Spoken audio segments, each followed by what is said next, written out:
भारतीय अर्थव्यवस्था से जुड़े इस वक्त की सबसे बड़ी और उलझा देने वाली खबर है दोस्तों। देश में रिकॉर्ड तोड़ फॉरेन इनफ्लो आ रहा है।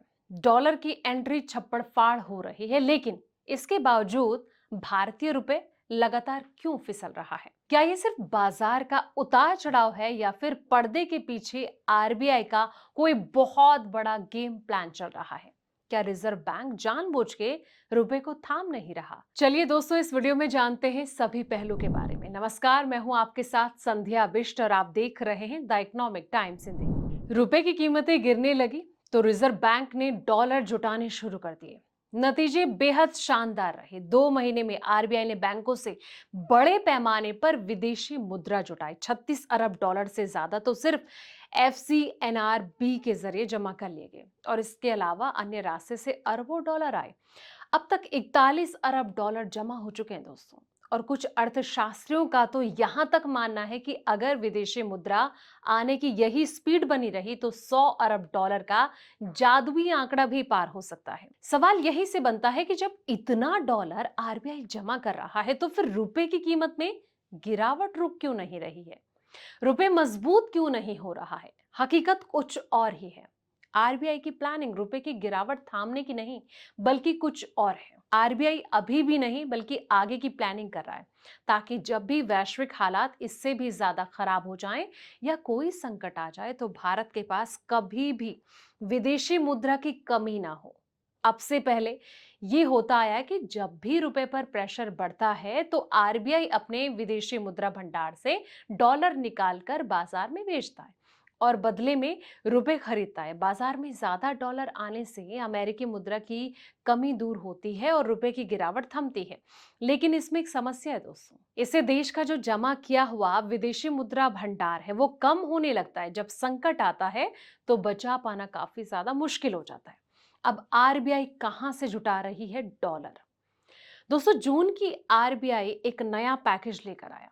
रिजर्व बैंक ने तय किया कि अब पहले से जमा विदेशी मुद्रा भंडार पर निर्भर नहीं रहना।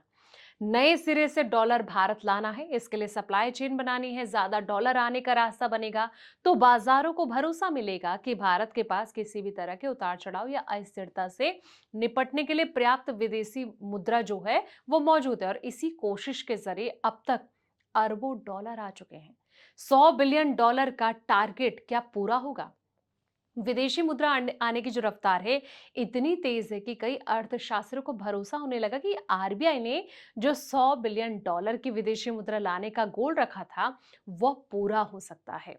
जी हाँ, ईटी से बातचीत में करूर वैश्य बैंक के ट्रेजरी प्रमुख वीआरसी रेड्डी का ये कहना है कि रिजर्व बैंक के आंकड़े में एफसीएनआरबी प्रवाह की जो गति दिख रही है, अगर वो आगे भी बनी रहती है तो हम 3 अंकों यानी कि 100 बिलियन अमेरिकी डॉलर से ज्यादा का भारी भरकम मोबिलाइजेशन देख सकते हैं। और ये रकम शुरुआत में लगातार लगाए गए 50 से 60 बिलियन डॉलर के अनुमान से काफी ज्यादा होगी।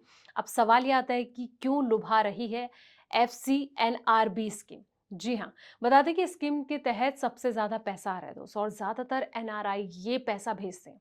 वो जो पैसा है भारतीय बैंकों में जमा करते हैं और बाद में मेच्योरिटी पर उनका जो पैसा है ब्याज के साथ डॉलर में ही वास कर दिया जाता है। उन्हें ये इसलिए पसंद आ रहा है क्योंकि वो रुपए के मूल्य में होने वाली किसी भी गिरावट के जो रिस्क है इसको उठाए बिना शानदार रिटर्न कमा लेते हैं। और दूसरी ओर भारतीय बैंकों के लिए ये इसलिए अट्रैक्शन का केंद्र बना है क्योंकि उन्हें आरबीआई की तरफ से एक विशेष स्वैप विंडो की सुविधा मिलती है और इस सुविधा के तहत बैंक इन विदेशी डॉलरों को सीधे आरबीआई को सौंप सकते हैं और बदले में भारतीय रुपए प्राप्त कर सकते हैं। और 3 से 5 साल के बाद जब ये पैसा मैच्योर होता है और ये पूरा लेन देन वापस रिजर्व कर दिया जाता है तो कहीं ना कहीं जिस तरीके से आरबीआई जो ये कदम उठा रहा है, अब सवाल ये आता है कि आने वाले वक्त में इससे देश को कितना फायदा मिल सकता है।